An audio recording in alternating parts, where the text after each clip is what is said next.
Hi, watch me create a goddess-themed dreamscape.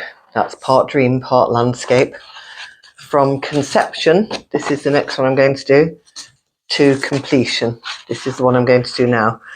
It took me 5 hours to paint it, so I'm going to condense it all at super fast speed on this video here. So I've got my sketch there. I'm adding a few finishing touches to it. And the sketch was inspired by a dream that I had. And I was deliberately trying to capture my dream by keeping a sketchbook next to my bed. So this is the result of it. And but what is a dreamscape? What is it? So a dreamscape painting can be a spiritual practice as much as it is an artistic one. The act of creating can be as powerful as the finished piece. So the process can be more important to our well-being than the actual piece. We don't want to be judgmental about the end result.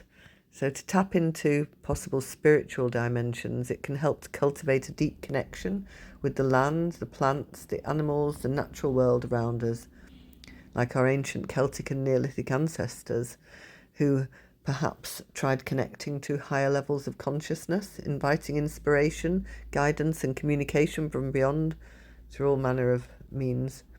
So I'm trying to cultivate a sense of oneness with the universe, just as they did, through the medium of my waking dreams.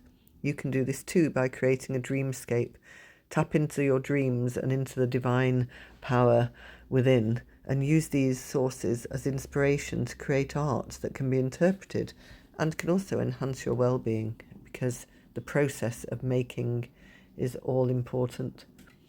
The Surrealists, Dali, Chagall, they tapped into their own dreams for inspiration and created the most amazing pictures. So did Frida Kahlo, Paul Delvaux, Leonora Carrington. Lots of famous artists use dreams as inspiration.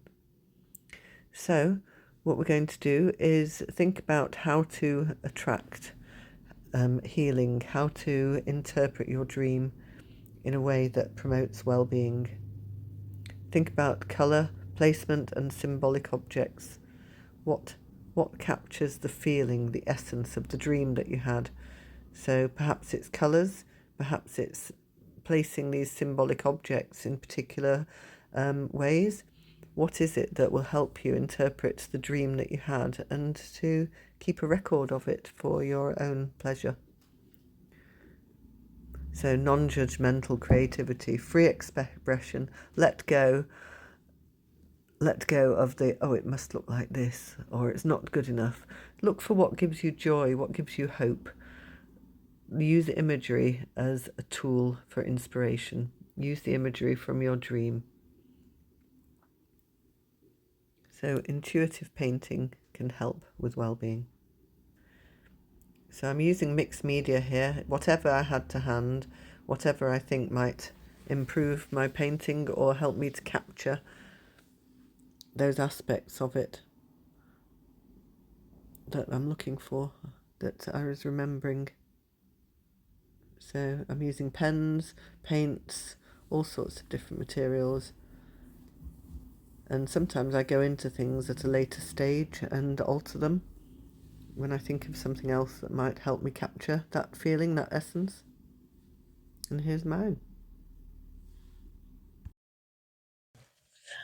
Okay, so I've finished my painting. Here's my finished one. I hope to see yours as well. So this is mine. It's a golden goddess, winged goddess, sitting under a starry sky. I've added some stars. That was the last little bit that I did. So I've added some stars, and I've added some white and dark stamens and anthers on the flowers, just to make them pop a little bit, just to make them stand out. I've added a bit of the orange that I used in the hair to link the different sections together, and hot colours, red, orange, yellow, they bring things forwards, and cold colours sink back. So if you want something to look like it's in the background, use a blue or a grey or a green, And if you want something to come forwards, as if it's in the foreground, use a red or an orange or a yellow. And the same with the skin or any part of the person. If you put highlights, if you use a yellow or orange or red highlight, a warm highlight, then it will make that area of the body come forwards towards the viewer. So that's what I've been trying to do. So this is mine, and I'm very happy with it. It doesn't matter if it's not a completed painting. It doesn't matter if it's not realistic, or you can't tell what it is that you're looking at. As long as it means something to you, that's the purpose of it. To interpret your dream, to be inspired by your dream. So I was inspired by mine. It was a golden goddess dream, and the aurora. I was really inspired by the aurora. I've been seeing some on TV recently, and I thought I'd love to go there.